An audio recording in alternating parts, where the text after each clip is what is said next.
सरकार मात्र तुपासे, शेतकरी उपासी पेट्रोल डिझेल उपलब्ध, झालंच पाहिजे पेट्रोल डिझेल उपलब्ध, झालंच पाहिजे रासायनिक खताचे भाव कमी, तर शेतकऱ्यांसाठी डिझेल एक कॅनमध्ये उपलब्ध करून द्या.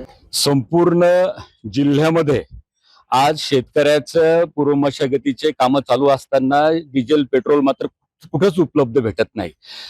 मुख्यमंत्री सांगतात की प्रचंड डिझेल आहे आमच्याकडे, परंतु लोक मात्र डिझेल पेट्रोलसाठी मेटाकुटीला आले आणि हे फक्त स्टंट करत त्या ठिकाणी आहे.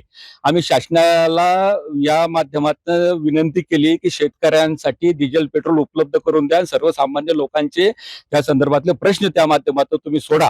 रासायनिक खतांचे भाव मोठ्या प्रमाणात वाढवलेले आहेत, ते सुद्धा कमी करा, ते उपलब्ध करून द्या. या जर भाव जर यांनी कमी केले नाही आणि उपलब्ध जर शेतकऱ्यांना रासायनिक खतं बी बियाणे आणि डिझेल पेट्रोल केलं नाही तर आम्ही प्रचंड मोर्चा या माध्यमातून करणार आहोत आणि शेतकऱ्यांचे असंख्य ट्रॅक्टर आम्ही जिल्हाधिकारी कार्यालयात मध्ये त्या ठिकाणी घुसवणार आहोत.